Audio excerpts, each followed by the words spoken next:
Welcome to the crew. We're not. No, we are. We are now. Yeah, we are. Yeah. Okay, take two.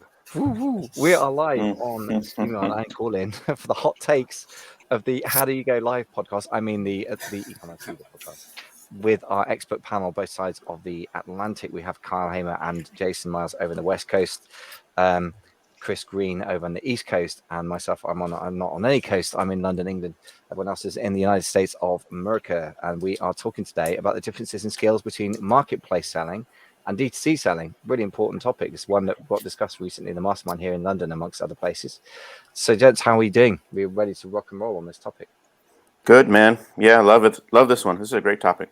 It is, yeah, definitely something that I think is an aspiration for a lot of people selling on marketplaces to get into the DTC world, and then they sort of put their toe in the water and discover it's a very different world, to mix my metaphors. So let's start off with you, Jason, because I know a lot of the clients that you and Kyle talk to are stuck between these worlds sometimes, or sometimes transitioning successfully. So what do you see the differences are in the skills? Yeah.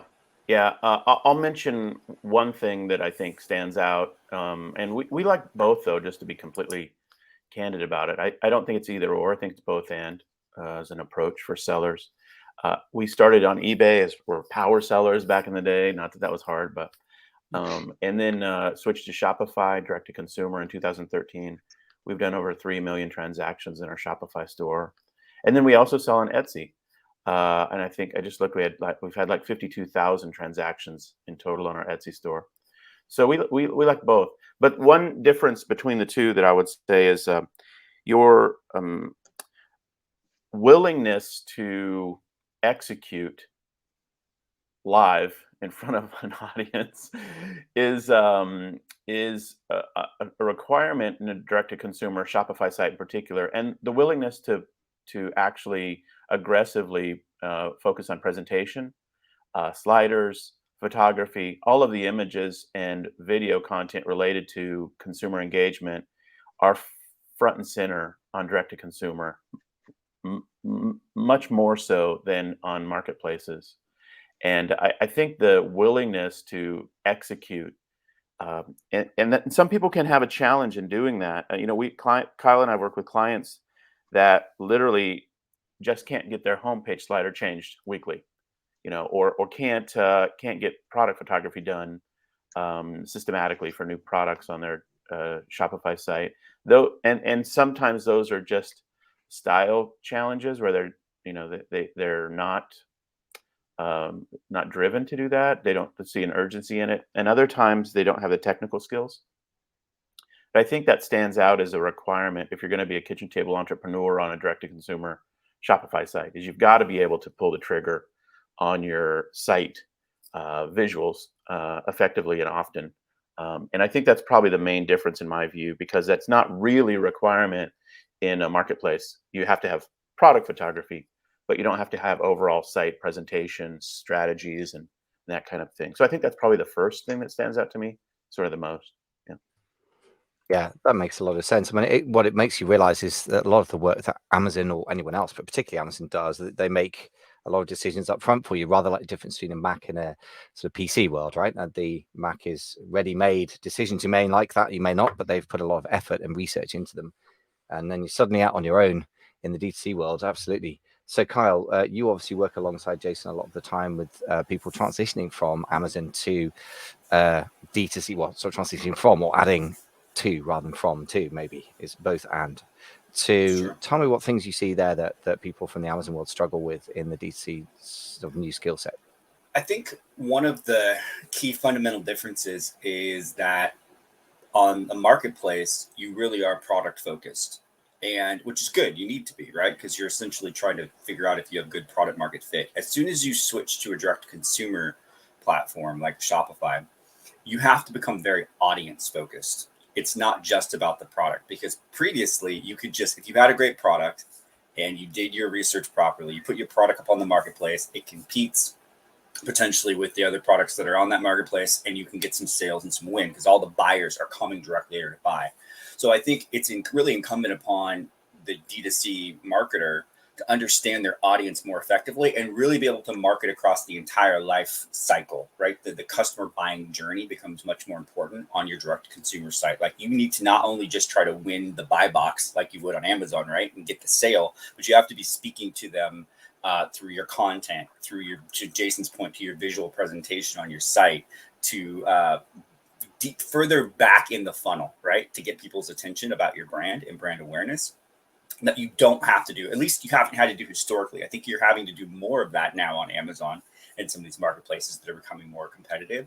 But you could essentially focus directly on the sale. You didn't really care who was buying your product. You just wanted people to buy it. And I think as you switch to direct consumer and like Shopify, you start to care definitely about who they are, where they're at, and how cheaply you can get them to your site and get them to convert. Yeah, all good stuff. So yeah, interesting about the focus, I suppose, implies a skill set focus as well, doesn't it? I guess it's just broader on DC. And to your point, as Jason has said to me in the past in a way, that starting with the product focus and then on the marketplace is not the worst place to start. Let's put it that way. It's not for everybody, but it's not a bad start. Chris, obviously you're kind of Mr. Amazon. I don't know if you really would classify yourself as a DTC seller as well, or where are you with this stuff? I got a lot to say on this one, so I hope I can compact it enough, because I've done this long enough and I've done it with enough people and I've done it at enough different levels, different like experience levels, that I think I have a pretty good idea. And also based on my own experience as someone who kind of came to eBay kind of by accident to like, oh, this is cool, I can do this. And like, oh, Amazon's here, let me play around with that. Not really knowing what I was doing and like kind of learning as you go. And then when you can look back, you can be like, oh, I see what worked. I see what didn't work. I see where I messed up. I see where I didn't have enough information. I see where I made incorrect assumptions about what was actually working. And it becomes very clear in hindsight, especially the differences between marketplaces and direct to consumer. And as someone who teaches a lot of newbies, a lot of people getting started, a lot of times people get started doing arbitrage, retail arbitrage, online arbitrage. They're selling other people's products, and they're also doing that on a marketplace. And they don't really understand the dynamics that really go into that. You're selling other people's products, right? So like there's demand created for you. There's people who want the products without you doing anything. And then the marketplace, the big thing that they're bringing to the table in the transaction that people don't often realize, at least at the beginning, is the trust factor.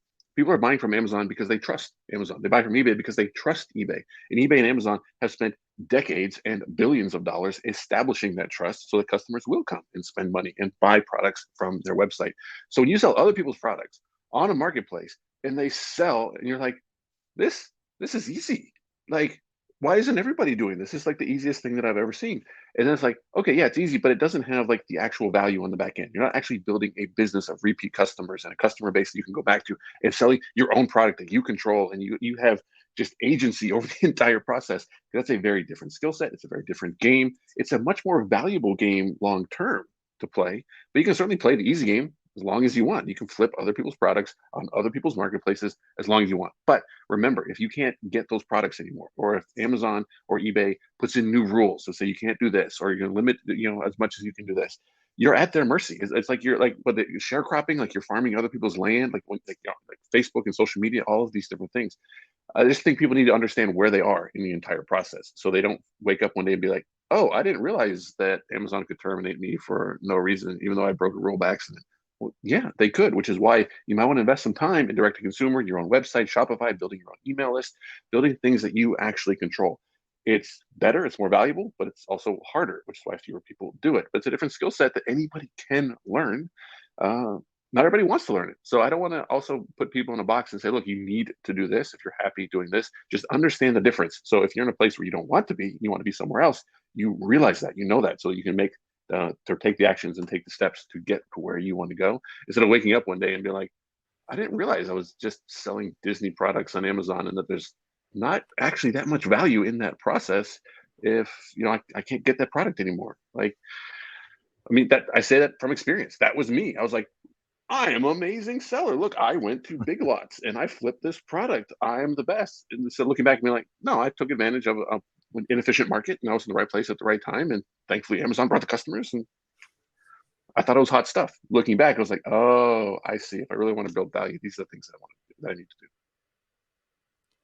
Yeah, very interesting. I think there's a few themes out of that, so I'm sort of piggyback on what everyone else has been saying, I think. And just one other thing that strikes me, first of all, sharecropping, farming on other people's land, is a very, very important point, and one reason why a lot of people do D2C marketing. And I think it's both very valid, and I would just add a little caution to that. I mean, yes, if you own the site, I guess you kind of own the domain, and you have a relationship with the people who do the hosting, and I guess you could shift over if they for some reason banned you. It's very unusual.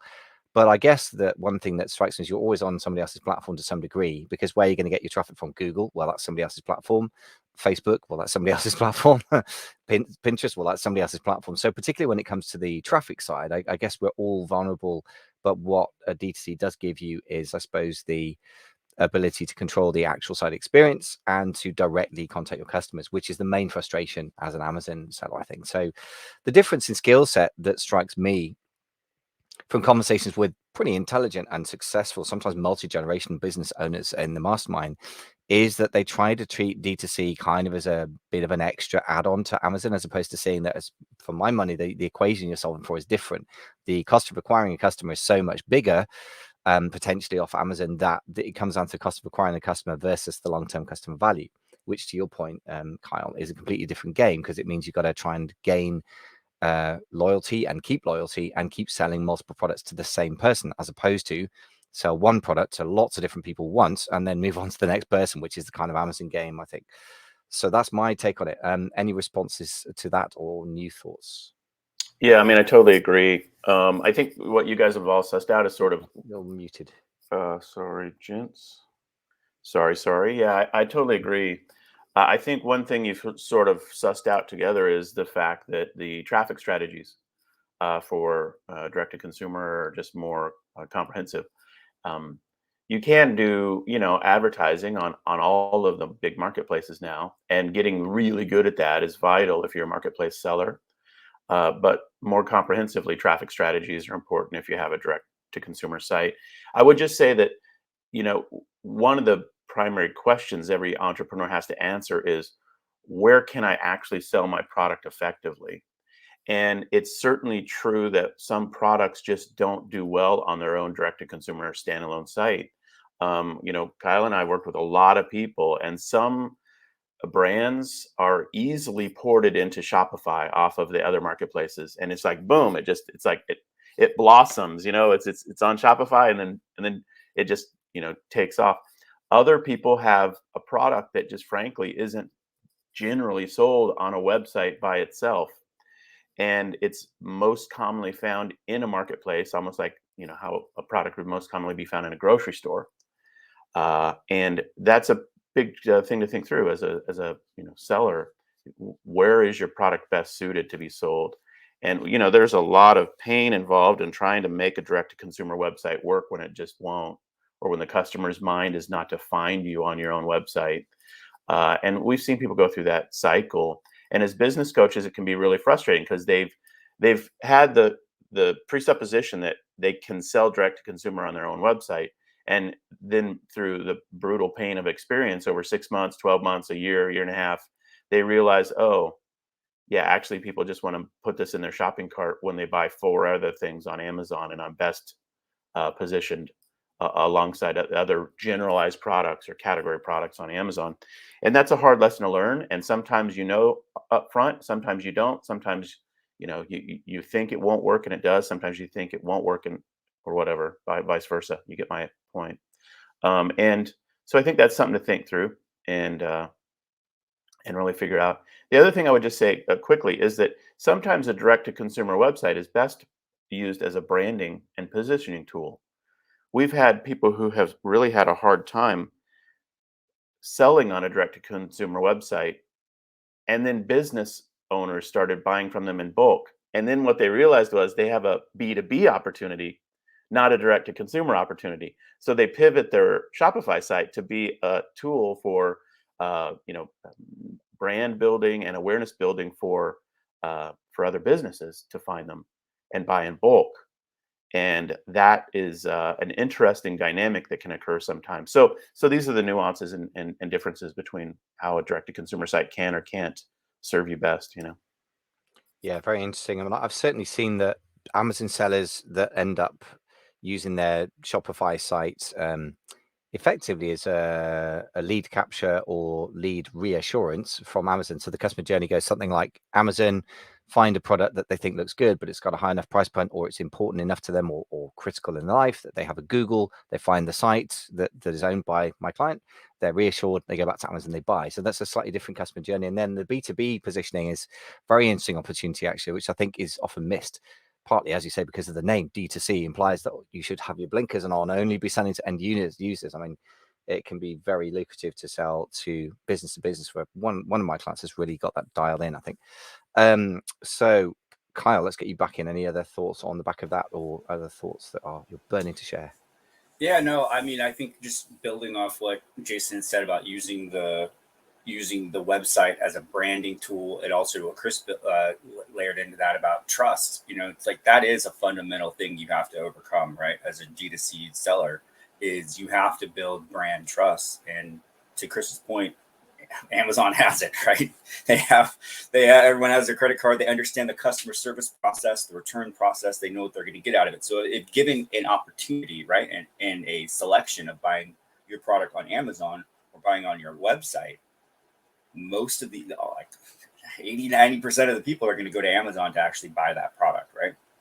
So I think it's really clear. You have to have a distinct reason for your Shopify store or your direct-to-consumer website to exist that's outside of just selling the product. And I think that was another big mistake that we've seen with clients, is they're just like, just put the product up on my site, drive some traffic to it, and now I'm making it's like it's going to be the same as Amazon. But it's not, because there's no reason for the consumer to go to that site unless you give them a reason. And there's a lot of creative ways you can do that. I mean, there's VIP programs and membership programs and digital products that you could attach and sell to it. So there's a lot of value that you can add to your brand on these direct consumer sites you can't do on Amazon. But you have to be there and doing that intentionally. And that's where some people sort of don't hit that next step. They don't make it to that next level in their thinking around it. Yeah, it's a great point. I mean, a direct-to-consumer site is not just a way of buying things anymore, is it? It's just not about the mechanics, I guess, is what you're saying. So, Chris, more thoughts? Kyle, I love what you just said about reasons. And I think people forget that, and it goes back to like the arbitrage days of this selling on Amazon. Like, what's the reason people are buying this from you? It's like, oh, it's available on Amazon. I can't get it locally, whatever it might be. And people aren't kind of analyzing those reasons to say, okay, what reasons can I use to get people to buy from my own site? I think that's where people need to get creative. I think that's where people need to maybe hire an agency or a consultant to be like, hey, this is what we want to do. What do you think we can add? Like, oh, we can add digital products and a membership area and VIP and coupon and repeat customers, all these different things. And I think people also need to kind of reverse it a little bit and remember that if you're trying to build trust, Amazon already has that. eBay already has that. But part of that trust is the buying process. Just like Kyle said, they understand the checkout, they understand the returns. And there's something that people, I can't believe people overlook this as often as they do, but it's Amazon Prime. Amazon Prime gives the free shipping, the fast shipping. People know it's going to come quickly. Around here, I get stuff like the next morning, like before the sun's even up. They're delivering packages at my door. I like that. I want that. And if I go to another site and I don't see that, I'm like, you know what? I might actually pay more from Amazon. And that's why it's important to listen to shows like this and keep up to date with the things that are going on, because Amazon knows this. And Amazon has a new program. I don't even know if you guys have heard of it. It's called Buy with Prime. And you can apply to be in the part of this program, buywithprime.amazon.com. It allows you to put your products on your own site with Prime benefits, with Prime checkout. So you get the customer information. So this isn't just, put it here and Amazon's going to fulfill it. You get the customer information from your own website, but the customer still gets the Prime experience. So now you're giving people a reason to buy from you, and they're still getting the experience that they come to know, love, and trust from a marketplace such as Amazon. And this stuff is changing so fast. So you have to keep up with this stuff. It's exciting and it's fun. And the people who do are going to see a lot of benefits, but it's complicated. It's a lot more complicated than buying Disney products from Walmart and selling them on Amazon through FBA. That's easy. Anybody can do that. You want to build something real value, you have to do the harder stuff and keep up with it. But for some people, keeping up with it is fun. So I hope everybody listening to this is like, wait, I can put Prime on my own site. Yeah, I'm going right now. Buy with prime.amazon.com and sign up. It's a waiting list right now, so you might as well get on it. But can you imagine being able to put Prime on your own site and collect customer data, like the golden part of Amazon that we don't get, customer data that we can now remarket to? Yeah, it's amazing. It's getting better and better. And it also shows that Amazon has invested in distribution and all of these things that we know customer wants, but they're not doing it to keep it all in-house and internal and force you to go through Amazon. if you get the customer, great. They're happy to be a part of it and extend their economies of scale and give the shipping options and all these things so that customers get a better experience. So, I mean, it's an amazing time to be selling products online, but you have to be smart about it. I do Yeah, think that's that really smart. Amazon has recognized the threat that Shopify poses, and now they're making strategic moves in order to sort of butt that, right? And so I think that what you just mentioned, the Prime on your own site, I think them doing the brand referral bonus, where they're gonna basically credit back some of the 15% referral fee that Amazon typically charges on all the products, depending on your category, but just back up to 10% of that back if you send external traffic that converts and buys your product, right? So from Google, Facebook, TikTok. And so what they're trying to do is sort of eliminate that risk of people just running the traffic to their Shopify store. So I think, we talk a lot about, Walmart and Amazon sort of battling it out. And I think Shopify is in that mix as well. I think them buying Deliver for their upgrading their fulfillment network. And I think them using their Shop app, which sort of consolidates all these independent marketplaces into a phone app, smart moves. And I think we'll see even more of that battle. And I think it will ultimately benefit us as the sellers. We're going to get better and cooler things that kind of come out of that battle. Really cool stuff. Those are two things that I was sort of vaguely aware of, but haven't really been keeping an eye on. I certainly wasn't aware that if you used Prime on your own site, you could keep the customer data. To your point, Chris, that's really amazing, because that is the missing piece for most Amazon sellers. So I think what strikes me is two kind of big players that we need to keep in mind. Instead of monkey see, monkey do, selling on Amazon because everyone else does it, or because somebody told you to on a podcast, including this one, or same for DTC, it comes down to where's your audience and knowing who they are. And to your point, Kyle, really got to know that very, very sharply if you're on DTC sites. And also understanding the other players on the selling side. So Amazon, eBay, Shopify, what's the sort of competitive landscape? And if you align yourself with Amazon and where they want to go with this, then we've got the wind at our back, as it were. And I just think that's super smart. There's so many shows on podcasts about Amazon selling that seem to obsess about hacks, and I'm sure that's true with Facebook ads or anything else. But I always feel like trying to beat Amazon is just a ridiculously terrible idea, because they are so smart and so powerful and so well financed. But if we go with their general tendency, for example, if they're obsessed about getting external traffic, then and integrate that into a DTC strategy, then suddenly it's starting to look like the winds are blowing in our favor, is the way I'm seeing this. So interesting topic. This is a hot take show, so we better stick with it, even though I can hear everyone thinking of 1,000 things that they want to say, because it's such a big topic. Let's do our final round around the table of our final thoughts on this, the skill differences between DTC selling and selling on the marketplaces. Quick to you, Jason, first. Yeah, it's a beautiful time to be in both. It's just that this is the golden era of e-commerce, man. I mean, it's just so amazing. You've got choices on the marketplace side that are amazing: Etsy, eBay, Amazon, Walmart, Mercado Libre, on and on. And you've got a beautiful tool with Shopify to build your own direct-to-consumer site. That's the platform of choice tool for me, and I think it's an amazing tool for many startup entrepreneurs and people who are direct-to-consumer selling. And so I think it's just a fantastic time.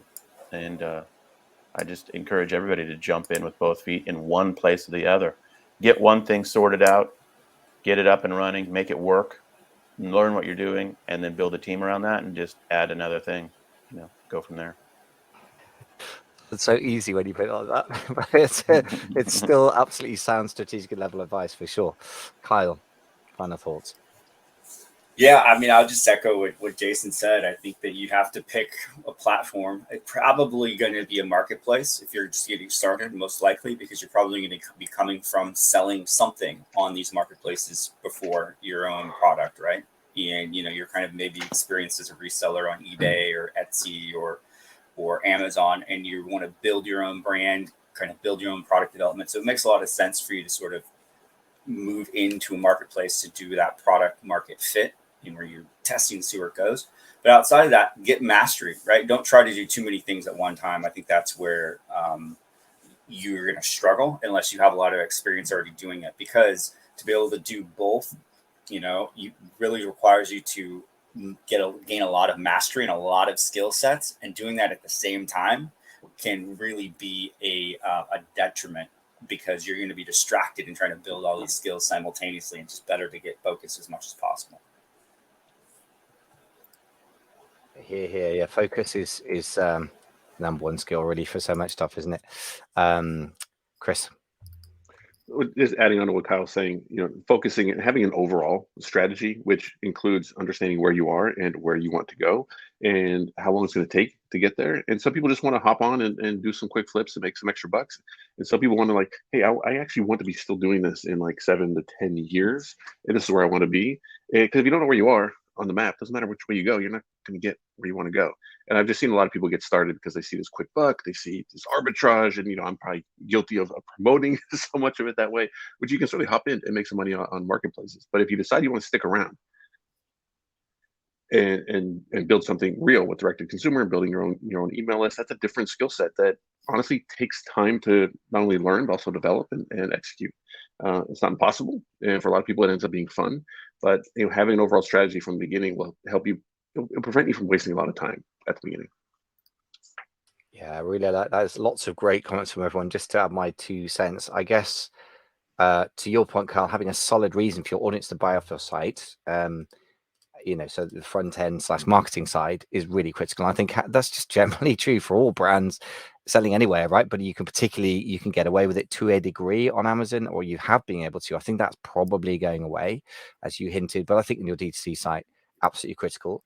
For me, the flip side of that on the financial side is make sure you're solving for the right equation. So getting a bunch of people to buy your stuff once works on Amazon because you've got conversion rates of 25, 30, 40%, and you have quotes free traffic. I mean, okay, there's a lot of Amazon ads in the mix, but it can kind of work financially. Whereas I think the cost of acquiring the customer versus the lifetime customer value, hint being lifetime, not like first of all, is the one you got to solve for. And final point, to Jason's point, again, just to echo and underline that, don't miss the B2B opportunities. Don't be purist. If you're selling what you think is direct to consumer and you get one sale a month to somebody's granny or something and it's no use to you, and then you get the odd sale to somebody who buys 100 units in one go, well, double down on that. There's a lot of money to be made in that. And I think one of my clients is probably making the majority of his profit from that, even though he didn't start off with that intention. So if it comes across your plate, it's a valuable thing. So final summary is to say thank you so much for listening. If you're on the Call-In app, if you haven't called us on Call-In, do come and check it out. It's only available, as far as I know, on iPhone at the moment. I'm sure they'll do a Android version, etc., Windows Phone as it comes to it. But also you can catch us on all the podcast channels, including Apple Podcasts, Spotify, etc. We're trending upwards nicely on most of those, so do come and join the party.